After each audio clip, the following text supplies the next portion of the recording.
एक बूंद रोशनी की फलक से छलकी, जिसकी जुम्बिश एक जादू जगाने लगी।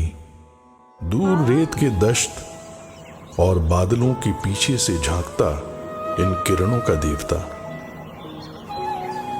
फिजाओं में घुली घंटी, आरती और भजन की शीरी आवाजें, इनकी धुन पे गोता लगाते आजाद परिंदे और कुछ ठहरे हुए लम्हे।